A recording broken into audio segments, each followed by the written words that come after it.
Hello? Hello? Am I audible?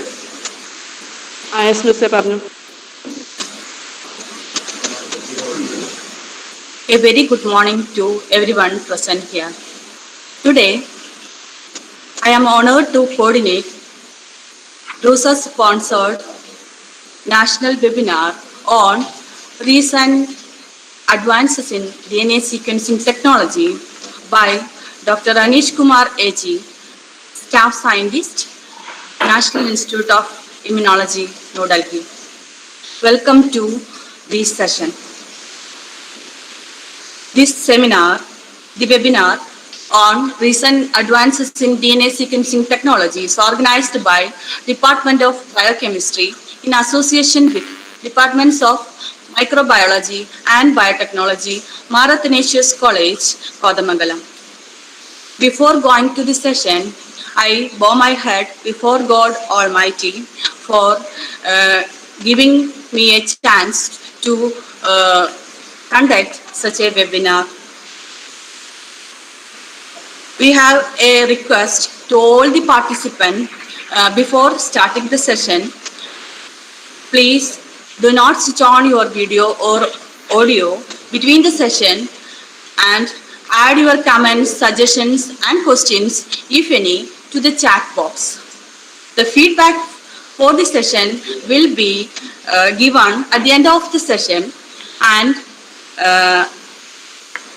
through the chat box. Hope the session will be beneficial to you and fruitful. I invite Head of the Department of Biochemistry, Dr. Julie Jacob, to introduce our resource person, Dr. Anish Kumar A.G., and to welcome you all. Thank you all. Over to you, ma'am. Thank you, Dr. Asha. A very warm welcome to you. I extend a warm welcome to the RUSA-sponsored national webinar on recent advances in DNA sequencing technology.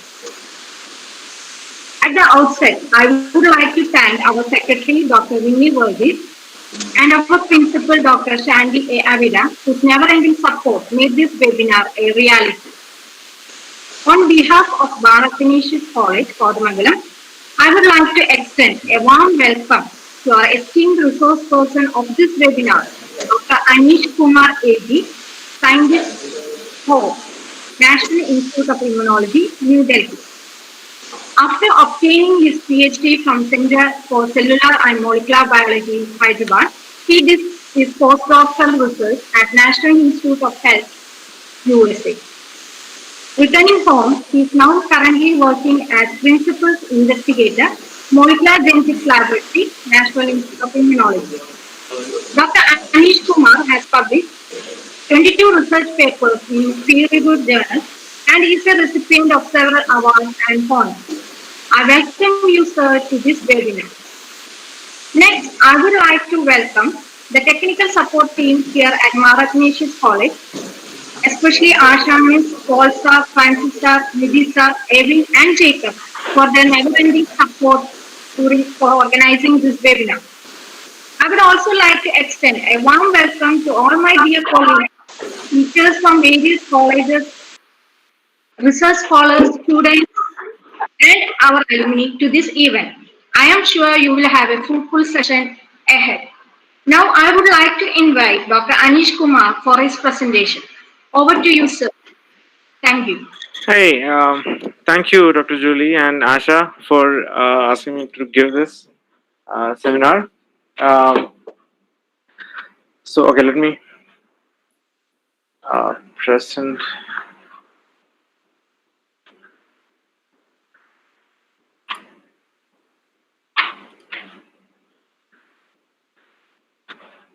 Oops.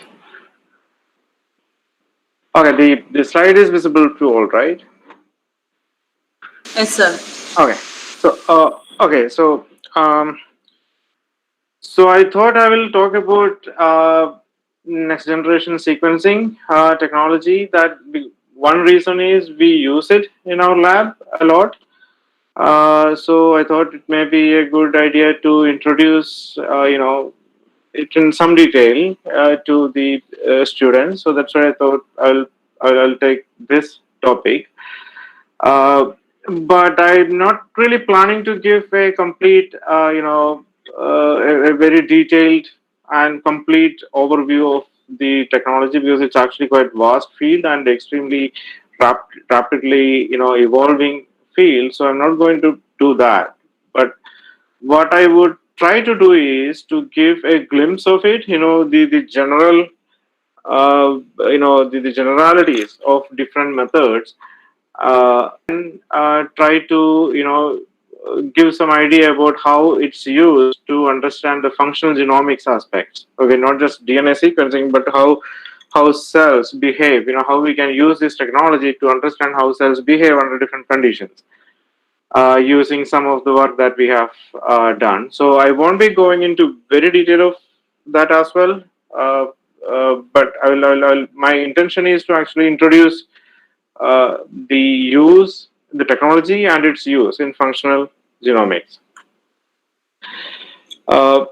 So this slide should be, like familiar to all of you. It's how the DNA is packaged in our cell.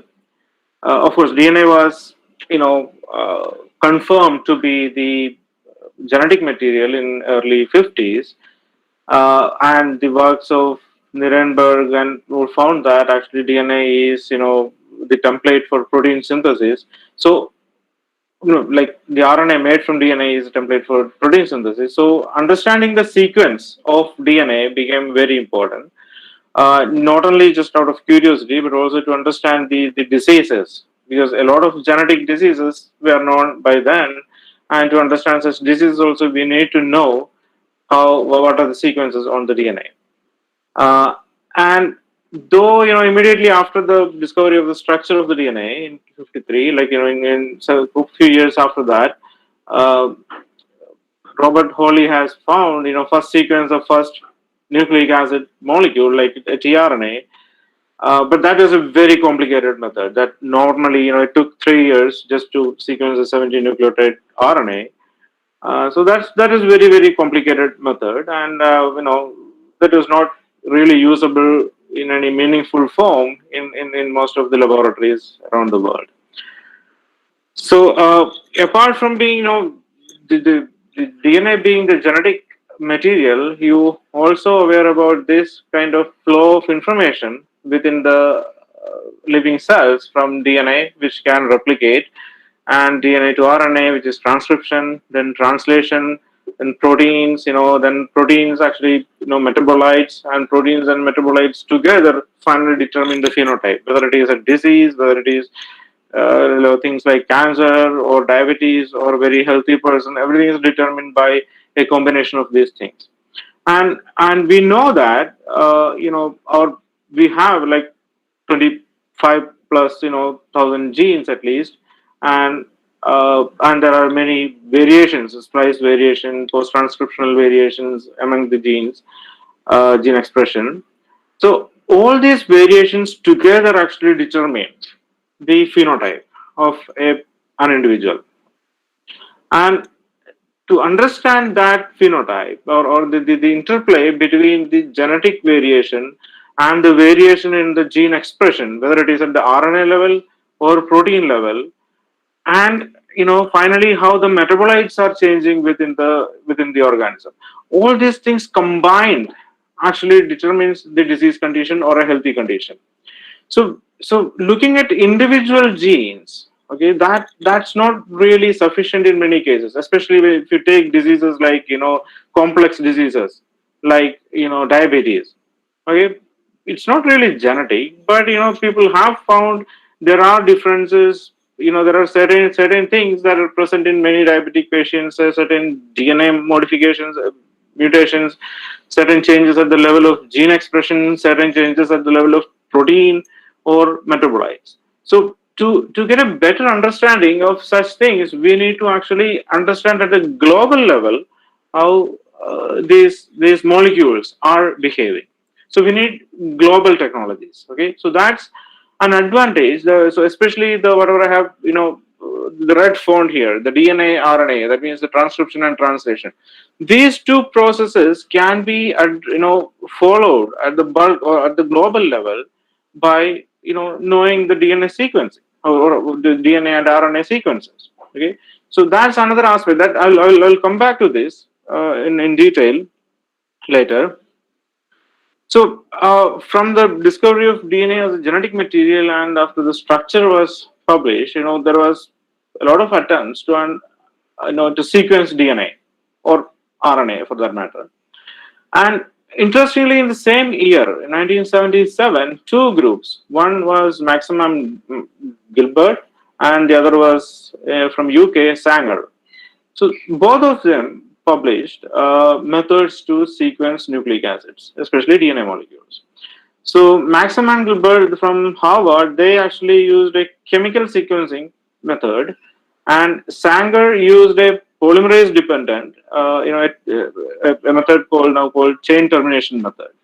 And both of them shared Nobel Prize for for identifying or being succeeding in developing a method to sequence nucleic acid. So I will just touch upon what actually are, because it's interesting to know the history as well. Though most of the people don't really use Maximum Gilbert method now, I think it's better to know a little bit about that as well. So it's a chemical method of DNA sequencing. So what they do is, you need to first make a single-stranded DNA molecule from a double-stranded DNA molecule to actually do this experiment. So you first a single-stranded DNA you make, and you have to label at the 5' end with a radio label, a radioactive P32. So there are ways you can actually add a radio-labeled phosphate group to the 5' end of an RNA or DNA. Now, what this method uses is, it actually, if you have one DNA that you want to sequence, you have to divide it into 4 different tubes, like given here, 4 different tubes. Okay, and to each tube you add certain chemical reagents that chemically modify specific nucleotides, like a chemical that specifically modify guanines, and a chemical that modifies all purines, and same way all pyrimidines, and the one that actually specifically modifies cytosine. So once you do that, the same DNA molecule is in the four tubes, and you add these reagents, and what this group found was, if you add another chemical to this modified nucleotides, it cleaves the DNA at the modified site. So that's the idea.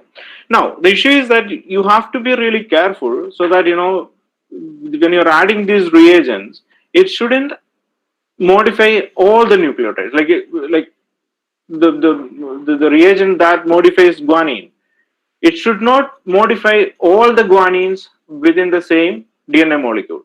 So you have to go for a single hit kinetic. That means one molecule of DNA is modified only once.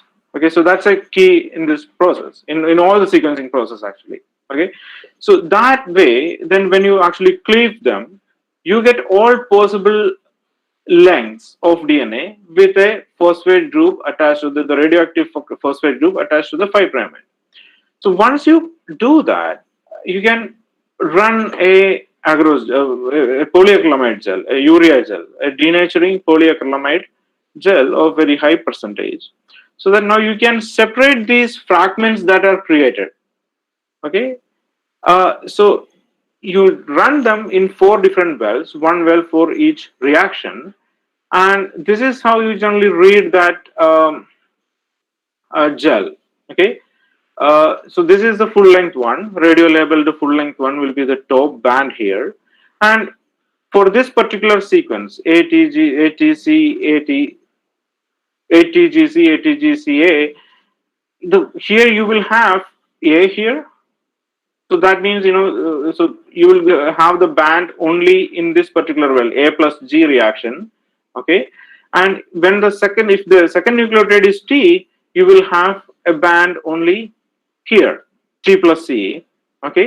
On the other hand, if you have a G, you will have a band at G and A plus G. So both, this G is a pyridine, so both places you can find a band. So basically what you have to do is you have to get an autoradiograph, you run the gel, you expose it to X-ray sheet, and then you have to sit and read it like this. Like if you have a band only in the second well, that means it's an A. If you have a band in first and second wells, it's a G. If you have a band only in third well, it's a T. So like that, you have to sit and read. So you can see it's actually quite difficult. It takes a lot of time, and obviously it is not really great for if you want to do it at a large scale. So that is one biggest disadvantage of this. And another thing is almost all the reagents used in this method are extremely toxic. Obviously, you can understand if it's modifying DNA means most of them are supposed to be carcinogenic, right? So that's a point here. And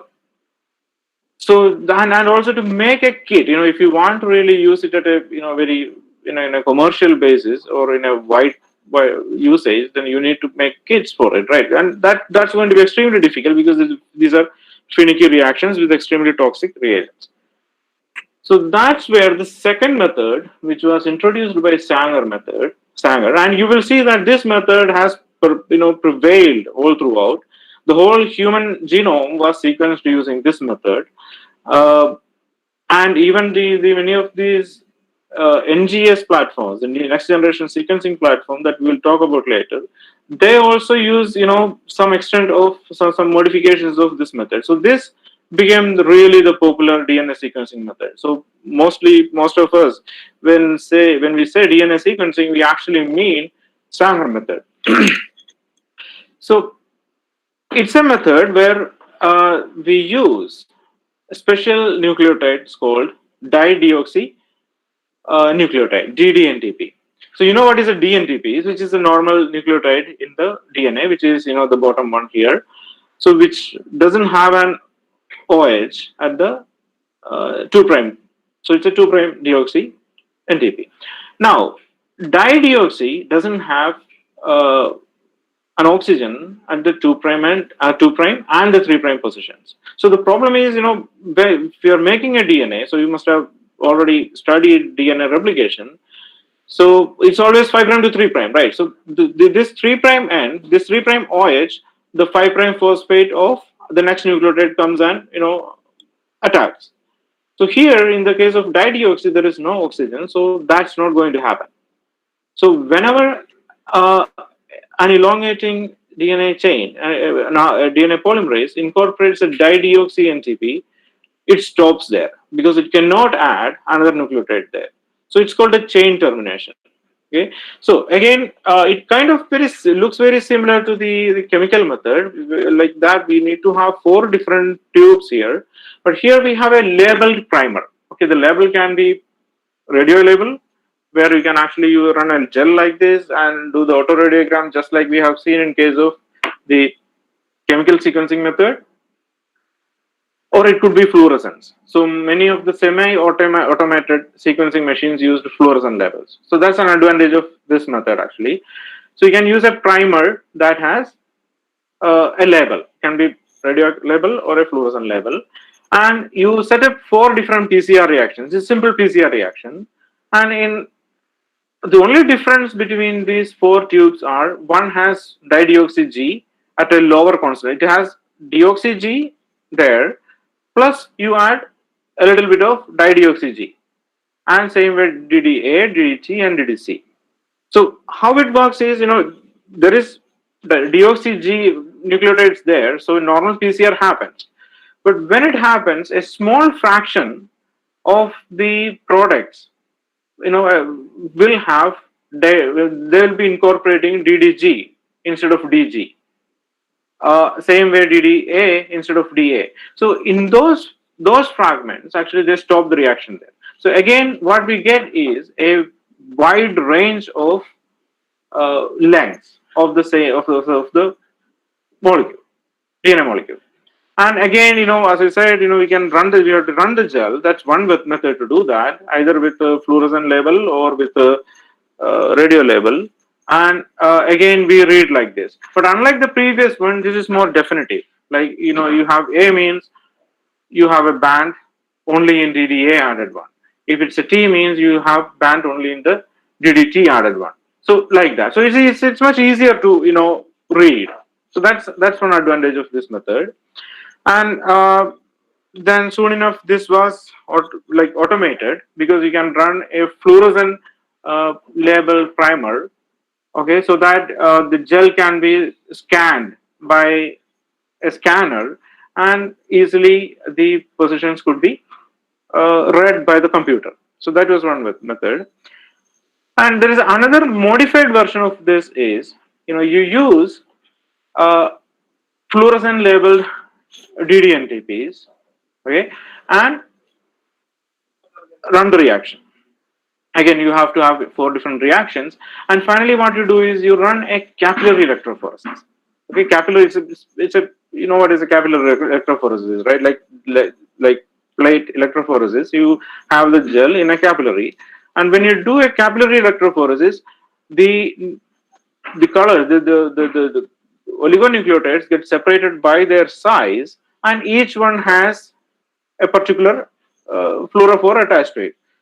So there is a scanner here again. There is a and a photo receiver here, so it can detect whenever each color pass through. Ideally, you will get this kind of a chromatogram here. So based on that, you can again find the sequence. So this made a big deal, because actually you could, the capillary electrophoresis is much faster than the normal plate electrophoresis. So you can actually run it faster, and you get much accurate readings as well. So if you do a cloning and you want to confirm it by sequencing, you send it out for sequencing. They do this method, the capillary method of Sanger sequencing. And most of the DNA sequencing for Human Genome Project was also done using this method. So it's a very powerful. We actually learned. So yeah, this again, a depiction of the Sanger method. So if you're doing, a de novo sequencing of a genome using Sanger method, so the general procedure is you have to fragment the DNA, and then you have to clone it into a vector, and then put it into bacteria to amplify the vector, then isolate plasmids, and you have to actually sequence each clone, or not each clone, but a variety of clones. So it takes a long time and a lot of effort and a lot of money to do this whole procedure. Okay, so that's a major drawback of this. If you want to get a genome sequence, it could take years actually. If you want to sequence a genome de novo, so that's a big problem. So that's when in last few, probably 10 to 12, maximum 15 years, I guess, new methods have come up which actually use massively parallel sequencing of millions of DNA molecules. Okay, so in case of Sanger sequencing, you have to make these clones, and you sequence one clone at a time. Okay, so that's what you have to do. So on the other hand, in this new method, it was possible in one go you can actually sequence millions of molecules. Okay, so it was actually a technological advancement probably of this millennia. So the basic nature, how we can actually do this, sequence millions of molecules at one single go. Okay, so the basic idea, or the core of all these methods, though their chemistry is different, their methodologies could be different, but one of the core thing is shown here. Like you have a chip, okay, a glass chip, a special quartz chip, or any chip, and in this chip, actually you can make clusters of identical DNA molecules. Like you can, here, very few clusters. Each white spot is a cluster of DNA with identical sequence. Okay, so you have one molecule of DNA, and you will have one cluster made of this. Now, this cluster will have thousands of DNA molecules of the same sequence. Okay, and a computer or a CCD camera can actually distinguish these spots. So I will show you an image of this later, so then you will understand this better. Um, so then once you have these DNA clusters, now you can add either individual NTPs or fluorescent labeled NTPs and see if you add a fluorescent ATP labeled with red fluorescence, how many of these spots turn red. When you add guanine with the green fluorescent, how many of these spots turn green. So like that you can actually build a sequence. It's nothing but a chip and a scanner, a laser scanner. That's the at the crux of this method in all these methods. So and the methodologies, how to make clusters, that vary with the technique. Okay, but in general, there are. Okay, I'm sorry. Yeah, there are several platforms are available. I have just listed three here, but actually it's not just three. There are many other platforms available for doing next generation DNA sequencing. The first one ever to come up was called 454 pyro sequencing. Okay, so I will, since that's the first one, due to the historical importance, I will introduce that. The most widely used ones is Illumina. So that's what the most of the people use this particular platform, Illumina. So I will introduce what actually happens in this as well. Solid is also a good model, but I'm not going to talk about that because of we may not have enough time to talk about all these. So, but in all these methodologies, there are certain things that are common. I already told you about the scanning method of the chips. Okay. So, but other than that, the sample preparation. So we have already seen, if you want to do a de novo sequencing, you have to actually clone all the fragments. You fragment the DNA and then you have to clone all the fragments to get an idea. In this case, there is no cloning is involved. So you have the DNA, the total DNA, you fragment them into smaller pieces, much smaller pieces, like, much smaller than what you do it for a big, quantic sequencing with Sanger sequencing. And so you have all DNA in a tube, then you fragment them and you attach a pair of adapters to either end of these fragments. Now what you have is, the whole DNA is into small pieces and each piece has the same identical sequence there. Okay, the adapters have identical sequence. Every single piece has the same adapter sequence attached to it. Okay, so that part is kind of common for most of the next generation DNA sequencing, or I would say second generation DNA sequencing. This is common, and once you have this, then you make the clusters. I already told you there are clusters, right? You have clusters of DNA on chip. We will come to that in the next slide.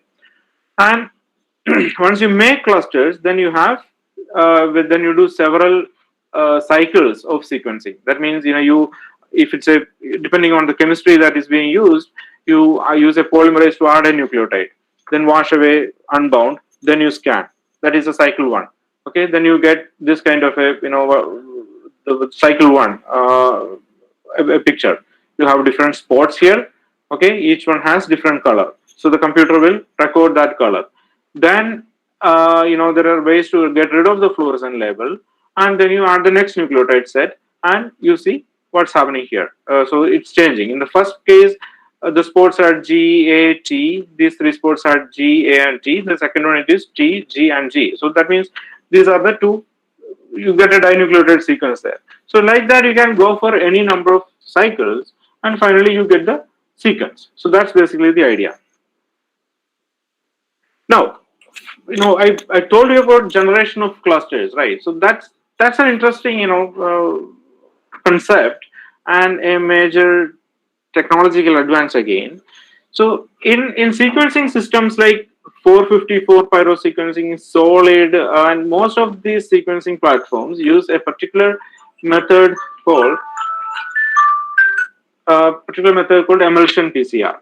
Okay, so it's a very interesting methodology. So I guess I'm sure most of you know all of you know what is PCR, right? You take a piece of DNA, you give two primers, and then you give a polymerase NTPs and do the cycling. So you'll get tons of uh, amplified DNA product from that. So emulsion PCR is essentially the same, but it does in a slightly different manner. Okay, it uses some certain kind of beads shown here. These beads that are attached to certain oligos. Okay, these oligo sequences are complementary to the one of these adapter sequences here. Okay, so we have already fragmented the DNA and attached the adapters to the DNA, both the ends of the DNA, right? One end adapter is now complementary to the oligo that is attached to these beads. Then uh, you actually enclose this whole thing in an emulsion, in a droplet kind of thing, basically. Okay, so this droplet practically has one bead that has these adapters, these oligos attached to it, and one DNA molecule. And within this droplet, we have all the other reagents to do the PCR, and the PCR will be done. So each cycle, this DNA molecule, one DNA molecule, it will get denatured, it will, and then anneal to one of these fragments, and the PCR the amplification will happen, and then denature again. It will go to the next one. Like that, ideally, you will get a bead full of identical DNA sequences. So to start with, you had one DNA molecule. Now you have a bead that has probably thousands of DNA molecules of the same sequence. You just amplify the same oligonucleotide there. So that's one cluster that you have. Okay. Now, in case of pyrosequencing, it's a very interesting chemistry that's happening here. And again, it's a first method that first methodology for NGS, the massively parallel sequencing that was discovered. So once these beads are there, okay, with all the attached DNA, amplified DNA, that cluster, so you put them into a chip.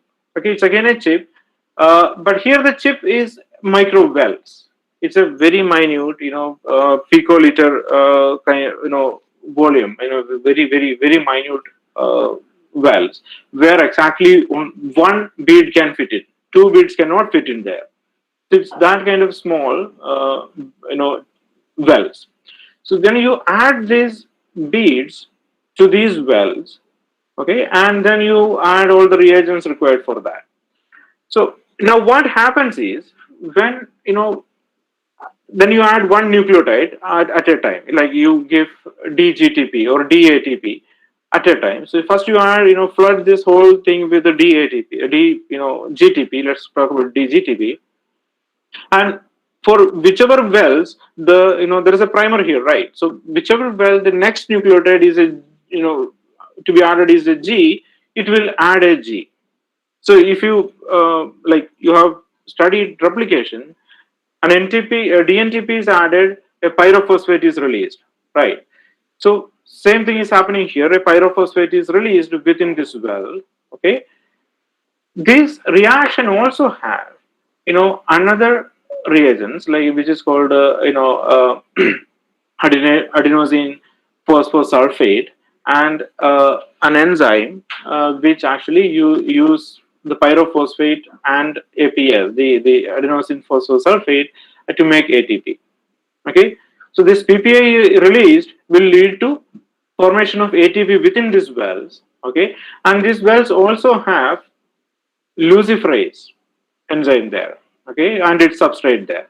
So luciferase is firefly luciferase, but you have the enzyme that is there in the fireflies. That makes light in fireflies, right? The same thing. So this luciferase plus ATP, that gives light. So you add GTP, you flood the system with the GTP, and if this well has the nucleotide to be added is G, it will add G, it will make pyrophosphate. That pyrophosphate plus APS will give you ATP. That ATP plus luciferase will emit a light from this well. And the adjacent well, if it doesn't have it, it's not adding G, there is no pyrophosphate and no light. So there is a scanner on top which actually looks for this light emitted from each well. So if it's emitting a light when you add GTP, it says that okay, yeah, there is a G there. Okay, same way C will be or D will be. In case of ATP, it is a slightly different because you cannot add ATP there because of ATP can be, or even you don't want any issue with the ATP that is required by luciferase. So you are adding a particular variant of ATP here. So individually you add these nucleotides and then scan the chip. Finally, and after each step, you wash it with epirase. Epirase is an enzyme that actually kills all the remaining ATP, unbound ATP or NTPs. Okay, so there will not be any background. So this is what it sounds complex, but the beauty of it is it's easily automatable. You can completely automate this, and it can be happening at the million molecule in a chip scale. So that was the beauty of this method. Okay. So another method, as I said, the most widely used method is the Illumina technology, which uses very similar method like Sanger sequencing for the sequencing reaction, but here the cluster generation for it is slightly different from other sequencing methods. Like it's not using the emulsion PCR, it's actually using a bridge PCR. So what it has is a chip that has a large number of these oligonucleotides planted on the chip surface. Now you have your DNA, okay, with these adapters, right? And whatever what is there on the chip is complementary to these adapter sequences. So when you denature and add your DNA there, those your DNA is going to anneal to these oligos that are stuck on the or planted on the chip surface, okay, and then you do PCR basically. So when you do PCR, when you do PCR, it actually makes a double-stranded DNA, okay, and then it can actually you can see it can bend over and bind to the next nucleotide actually the other adapter there, and that can again initiate another PCR cycle. So like that you keep on and after that you denature it goes up again, and finally you end up having a cluster like this. You fill up the whole thing with the clusters. So this is the method that is used by Illumina for making clusters. So basically each cluster now has again thousands of DNA molecules of same length. So you start with one molecule, your library has one molecule, and now you have thousands of molecules in one spot. Okay, that is required because that's how you actually increase the intensity of the signal. Because when you're adding a fluorescent labeled dye, just one nucleotide, it will not be that visible. But now all these 1,000 molecules in a cluster is going to add the same dye, right? So that will come up as a bright spot there. So that's the idea behind this method. So ultimately, the idea, and also they use specific nucleotides. Okay, they use a mixture of, like in previous ones, you add one nucleotide at a time. You add GTP, you add DATP one at a time, and then wash off. Here you can add all of them together because each one has a different fluorescent dye added attached to that. Plus, their 3' end are blocked. Okay, the 3' OH is blocked. So it can add only one nucleotide at a time. Okay, so you add this, the polymerase will add one nucleotide, then it cannot add because of the 3' blocking. Okay, and each one is fluorescently labeled.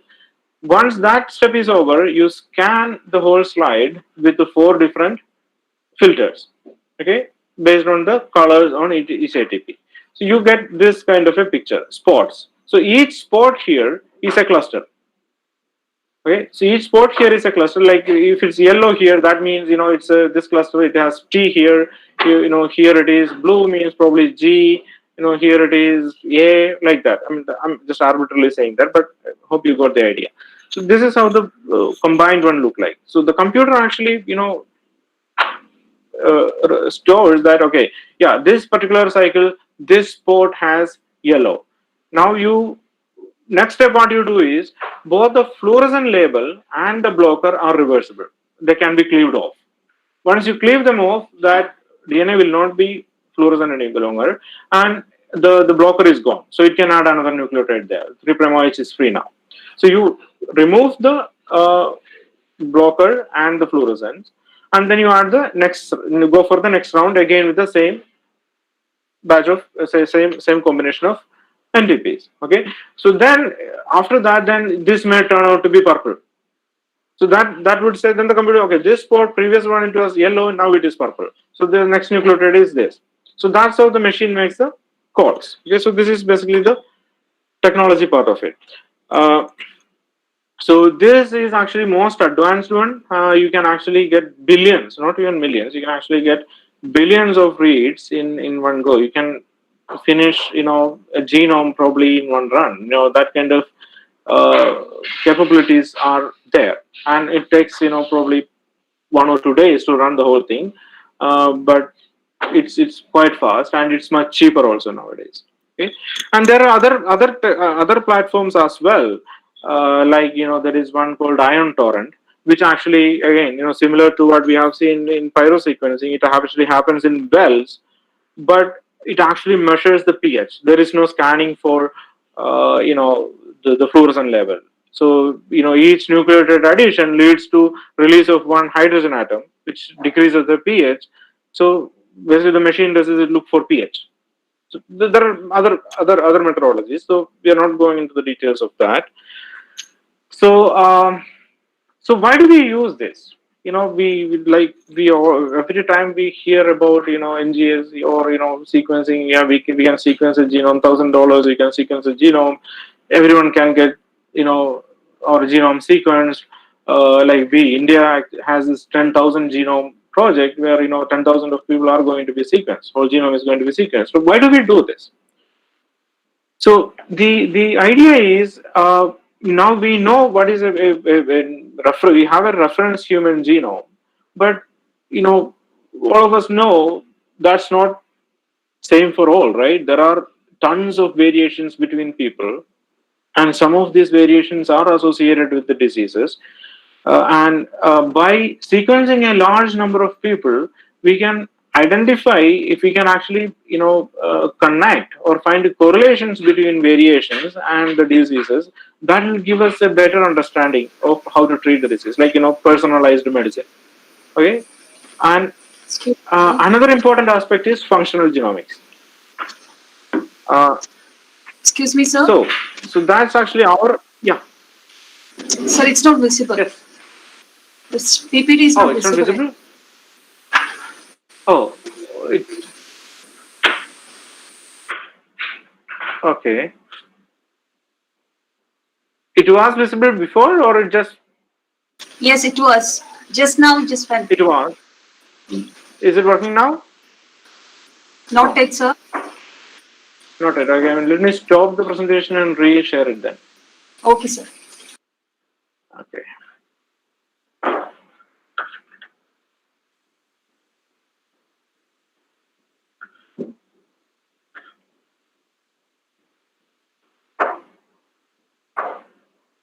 Okay. Is it working now?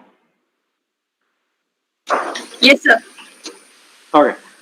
So there are so much of research happening in terms of medicines and finding new disease associated mutations, variations, polymorphisms, everything by simply looking at the DNA sequence of tons of people. Okay.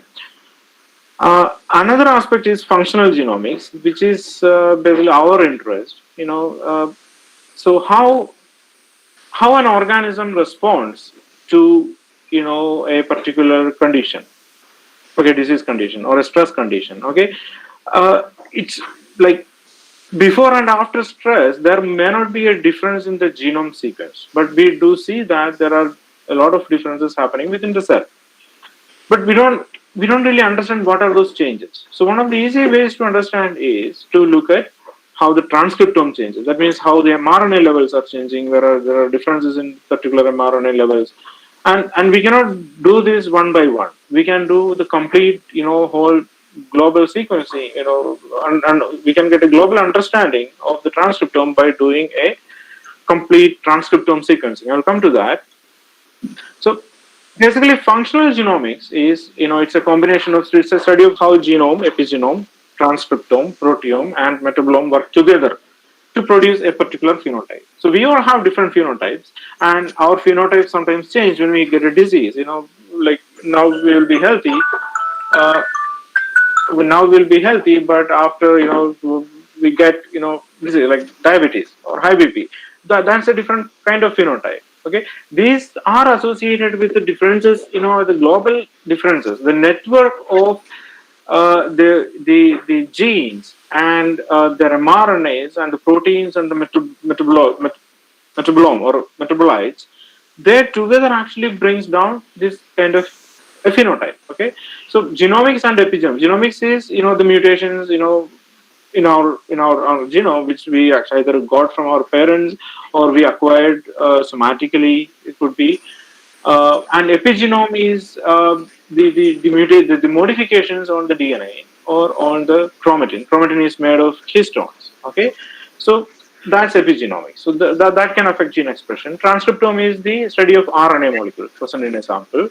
Proteomics is basically the proteins. What are the proteins? And finally, metabolomics. Okay, out of this, genomics, of course, the sequencing is important for that. Epigenomics also, the DNA sequence is very, very important. And transcriptomics, that means you are looking at the mRNA levels. You can actually convert the mRNA into cDNA and do the sequencing reaction on the cDNA. So that's how you do the transcriptome analysis. So that's mostly the focus of our lab. So basically genome. So this I already told. So go to the next slide. So one part of our lab work on MTB, Mycobacterium tuberculosis. Okay, it's a very, very, very, India has a huge burden of MTB with tens of thousands of people dying every, year. Like, for example, in 2017, when you look at simply look at the numbers, in 2017, you have had around 10 million new cases, in 1 year of MTB, and 1.6 million people died. I don't know the math. I mean, I don't exactly remember what is today's COVID, statistics is, but this is MTB happening like almost every year. It's going on like this for decades actually. So it's a very, very, very, very bad disease. I just wanted to put it into the context of COVID as well. So one aspect of MTB is, you get the disease from another person through, aerosol. Okay, and once that person, once the bacteria gets into the lung, those bacteria are taken up by macrophages, alveolar macrophages. Normally, macrophages are the cells that kill bacteria. They phagocytose the bacteria and they kill the bacteria. So that's their normal function. But in case of MTB, they live in macrophages. That's their natural host cells. So the macrophages cannot kill them, but initially what macrophages do is they cannot kill them. So they recruit other immune cells, finally forms a granuloma. Okay, a granuloma means that actually it's a very fibrous tissue which encloses the whole or mycobacterium cells inside. Okay, and so that the bacteria doesn't get any oxygen, any nutrients. So it's kind of containing them. It's not killing them. It's actually trying to contain them. Whatever the bacteria couldn't kill, it's trying to contain them. So normally, sometimes they get eradicated just like that. You end up with the calcified granulomas. That's okay. And in most cases, like in majority of the cases, like 90% of the cases, the granulomas remain there, for years. Okay, without them, like it's supposed to, almost 25% of the population is supposed to be infected with MTB, and most of us, have them in this particular form, in a latent form. That's not disease causing. Now, in 10% of people who have who were infected with MTB. So they actually, the bacteria somehow start, replicating within the granuloma, and the granuloma will burst, and finally that forms the active disease. Okay, so that's how the cycle is there. Yeah. So so there are several, the latent TB is actually the major hurdle in eradicating TB, because you don't know who have the disease, right? If once somebody has a disease, active disease, that person has a disease, you can treat them. But there is no easy way to actually find who has the latent TB otherwise, because that's inactive. So people do not have the disease. Now, I already mentioned the function of macrophages is to kill, the invaders, including bacteria. Okay, so how it does is, when there is a bacteria, macrophage actually, phagocytose them. Okay, once they are phagocytosed, actually immediately there are oxidative stress and nitrosative stress. That means, ROS, the reactive oxygen species that can damage DNA, and same nitrosative stress, reactive nitrogen species, which can also harm DNA, and also the other molecules in the cell. And then it is going into lysosome, where the cells are getting killed by the low pH, acidic pH. So that's how normally bacteria are killed by macrophages. But macrophages can actually survive these conditions, which actually kill most of the other bacteria. Okay, so that's the question. So I won't go into the details of that, whole detail. My intention here is to show one of our research question, how it is relevant to the functional genomics aspect, and give an idea about that. So the question asked is, how does transcription and translation correlate under stress? So that's basically we are asking. So that in bacteria, like transcription and translation are coupled. At least the first round of transcription is coupled with the translation, right? That's a normal molecular biology 101 that must have had in the UG courses. So then the question is, once these transcripts are made, are all of them getting translated at the same level? Okay, so you have RNA. We look for the RNA levels as a proxy for gene expression, but it has to make proteins, right? Whether all the RNA are making proteins or not, or are they making it the same level? How is it being regulated? So that is basically, and when you actually shift the cells from normal growth condition to an oxidative stress condition, okay, how does this change? Whether there are the mechanisms which immediately activate some genes, translation of some genes, while the transcription is not that affected. So that's kind of questions that we are trying to address. So we had to do two experiments for this. One is RNA-seq. Okay, RNA-seq, the total RNA-seq. So it is basically the same NGS method that we have described till now. So you take total RNA instead of DNA. Here you are taking total RNA. Okay, so this picture is actually for eukaryotic mRNA, which you can see poly A tail here. But just ignore that part. But otherwise, everything else is same.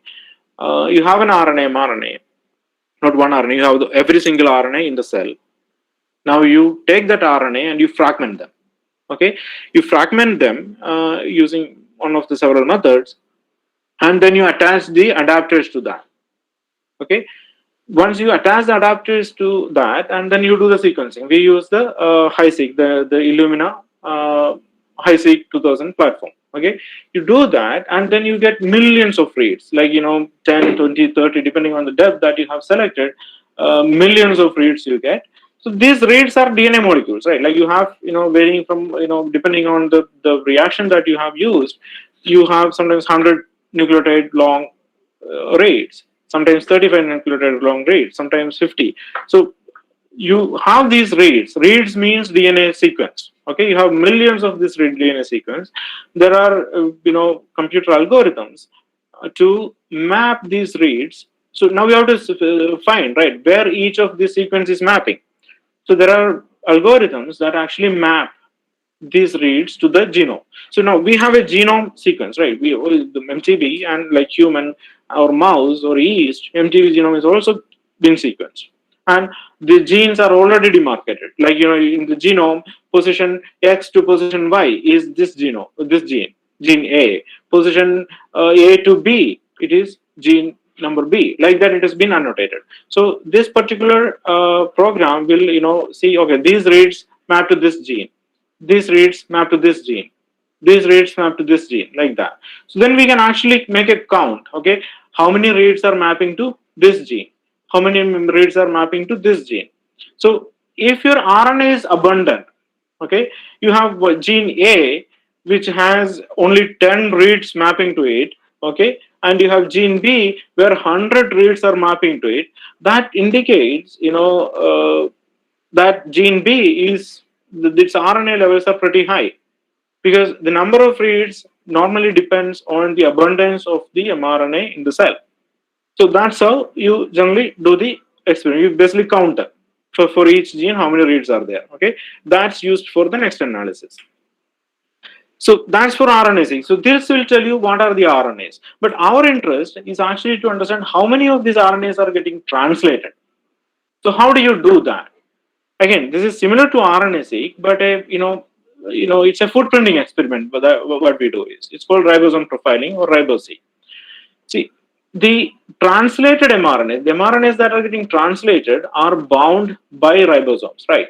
Okay, and if you go back to your textbooks, you will see that each ribosome can actually protect, okay, or it binds to around 28 to 35 nucleotides of RNA. Okay, now if a particular mRNA is translated at very high level, they have large number of ribosomes attached to that.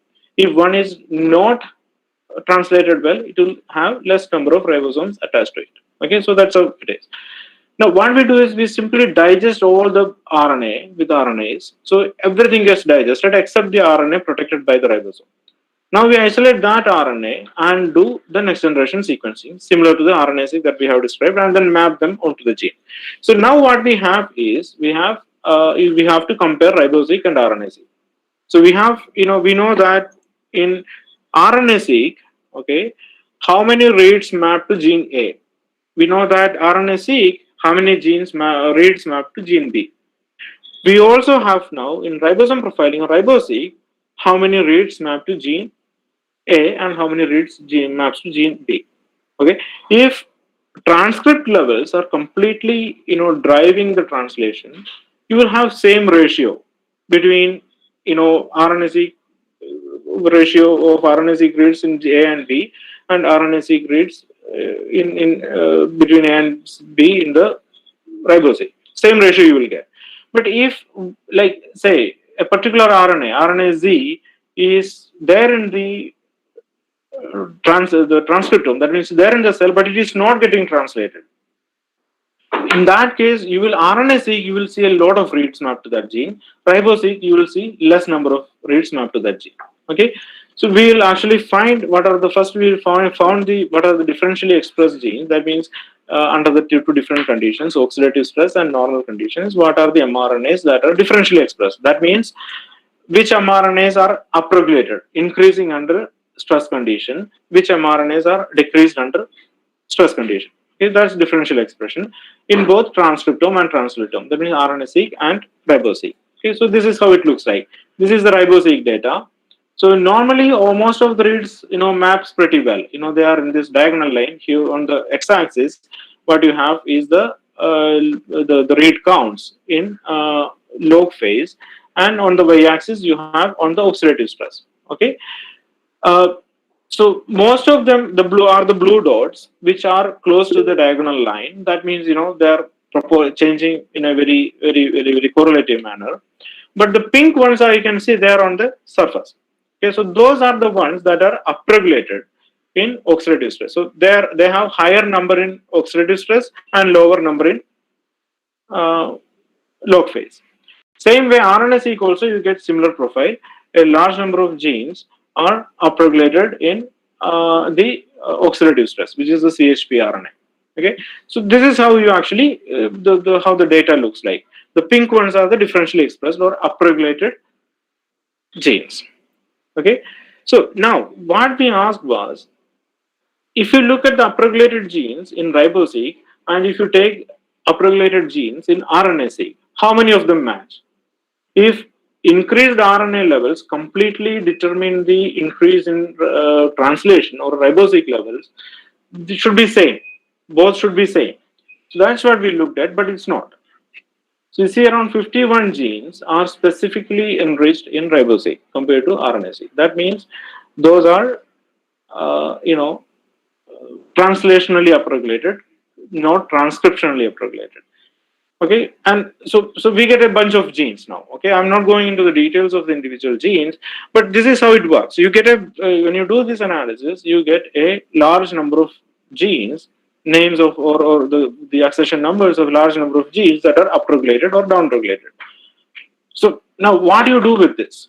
You have a list of genes. You have to make sense out of it now, right? So once you have that list, you again use that list against different databases. It's called pathway analysis or pathway analysis or gene ontology analysis. What you do is, you have n number of genes, like you have 100 genes. Okay, if a particular process is upregulated in the stress condition, okay, the genes associated with that process will be enriched in those genes. Okay, that's basically the idea.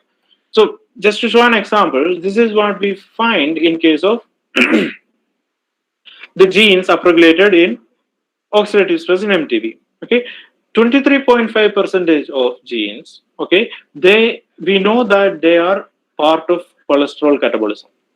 Okay, like that 11% are associated with other lipid fatty acid metabolism. So that means, and also almost 10% of the genes are associated with oxidoreductases, dehydrogenases. So those are important for alleviating the oxidative stress cause damages. So those are upregulated. That makes sense.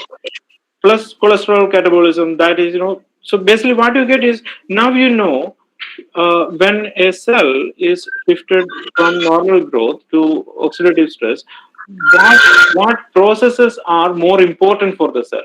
So in oxidative stress, it seems cholesterol catabolism is very important. So this is how you make sense out of this data. Obviously, we will, we have to then go ahead and prove these by doing other experiments. But the idea is, this is how you get an idea about how, at the global level, how you understand the changes in processor. You are not really looking at individual genes any longer. You are looking at processes. Like now we can say that when the cells undergo oxidative stress, you need more oxidoreductases, which makes sense because you need to alleviate the oxidative stress damage. You need iron sulfur metabolism because iron sulfur complexes are required for oxidative stress response. So that's how actually we get an idea from this kind of functional genomic studies. What are the important processes under stress conditions? Okay. So I think I will just stop with that. It's almost time. So these are my lab members. These are the PhD students: Gagan, Anamika, Neha, and Chen.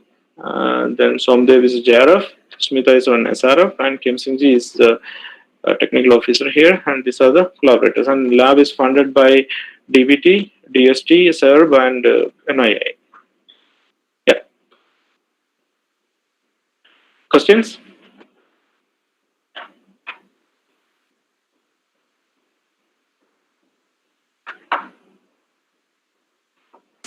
Hello. Hi. Hello. The session Hi, was yeah. very interesting. Thank you, Dr. Anish Kumar, for sharing your knowledge and experiences in Thank you. DNA sequencing technology. And this is the time for this discussion.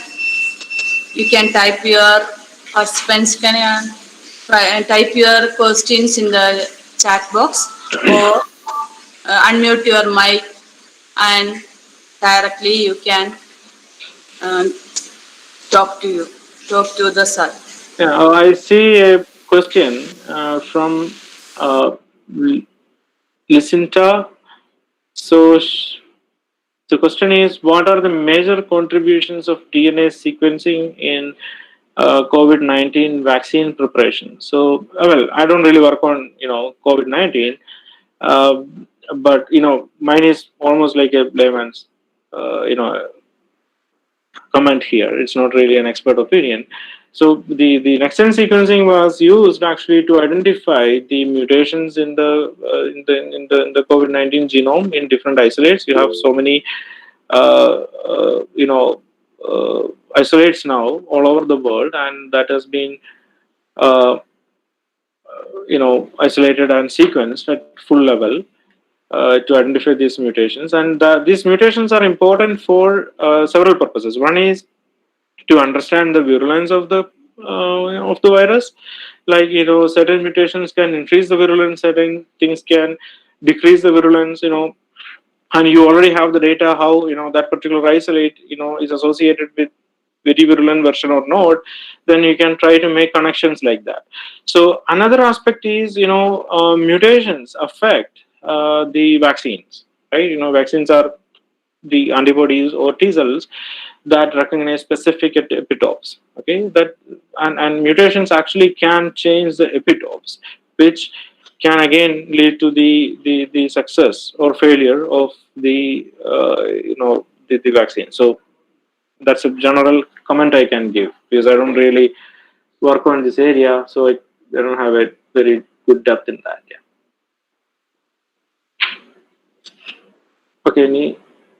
Okay, so somebody Noble, if I want to find alterations present in a fresh sample, which NGS platform is better? Can you please explain possibility of whole gene exome sequencing? So, okay, yeah, that's a good. So the idea is, if I understood the question correctly, if I want to find alterations present in a fresh sample, that means if you have an individual, and you want to see what are the kind of differences in the DNA sequence of that particular person.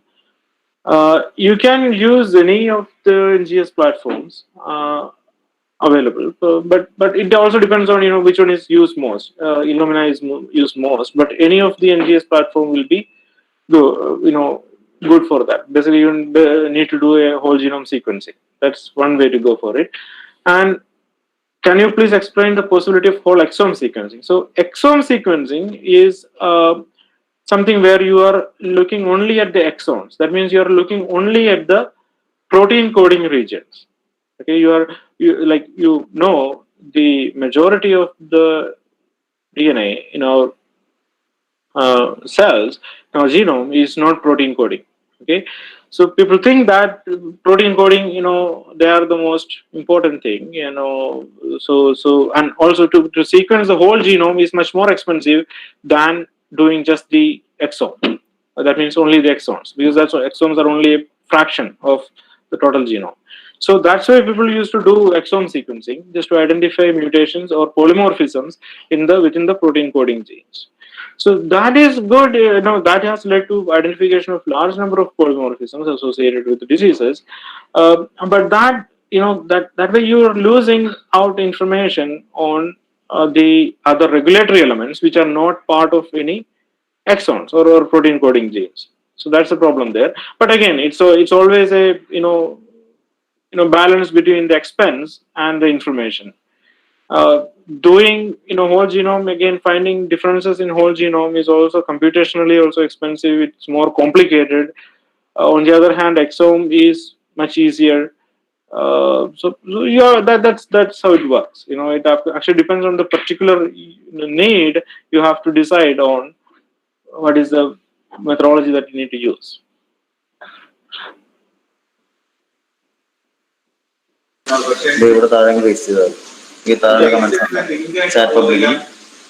Any other questions?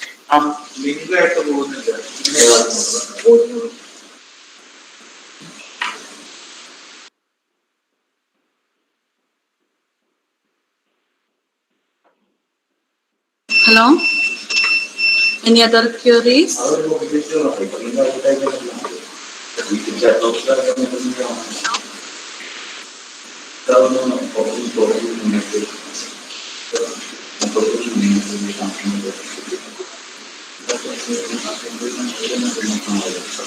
Sir, there is a question from Disinda.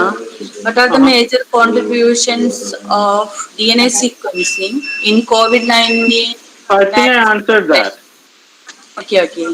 I think I answered that. I Uh, did answer that. excuse me, sir. Yeah. Am I audible? Yeah, you're audible. So actually, is there any difference in the efficiencies of the sequencing techniques? Okay, that's a very, very, very good question. See, so I've shown you some of these slides, right? You know how we actually read the sequence. You know, it's you're looking for the uh, you're looking for the fluorescence, right? And in a very, very, very crowded field. Okay, so there are issues with that, you know, and that varies with the platform that you're using. Like in case of Illumina, it may not be really, you know, there can be overlap if you're not really careful about the concentration of the DNA that you're using. That means if you're using much higher concentration of DNA or the library than you need to use, you actually have overlaps between the you know, clusters, right? So that kind of problems can come, and always there is an inherent error associated with the base calling. uh, so each system or each platform has its own advantages. Okay, like you know, uh, in case of when we come to, you know, pyrosequencing. Okay, in that case you are adding one nucleotide at a time. Okay, and there is no blocking there, blocking of 3' end. So in cases where you have multiple, you know, you have a repeat or a, you know, oligo A, or you know, 3 or 4 A or T or C coming at the, you know, the same in contiguously. In that case, you know, it's going to be difficult because there is no blocking there. So if you're adding A, and if there are 4 A's continuously there, it's going to add all 4 A there. Then you have to actually make out from the intensity of the signal, you know, how many A's are there. So that you have to do computationally. Okay. And also if you're in case of Illumina, if your clusters are not formed well, you know, there can be problems in or if they're overlapping, there can be problems. So there are very complicated computer algorithms to actually make that error as less as possible, but still, you know, error is part of it. Okay, there is no other way. But they also predict what is the reliability of this. That means, you know, every when we get the sequence, okay, from you get this millions of sequence, right? So everything is associated with, for each base is associated with a quality score. Quality score means whether it is like, is it 99.9999% reliable, you know, that kind of quality scores are associated with it. But of course there are errors. And like, it depends on the system, you know, the like in case of pyrosequencing, you know, you'll have more of, you know, indels, insertion and deletions. In the other, in case of Illumina, there are other kind of, you know, errors that can come. So how we address it is mostly computationally, and you know, by predicting what could be the real one.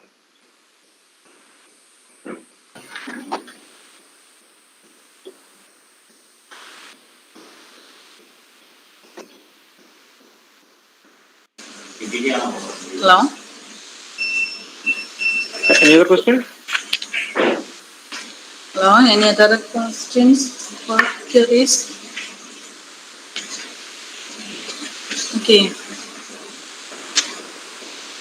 So,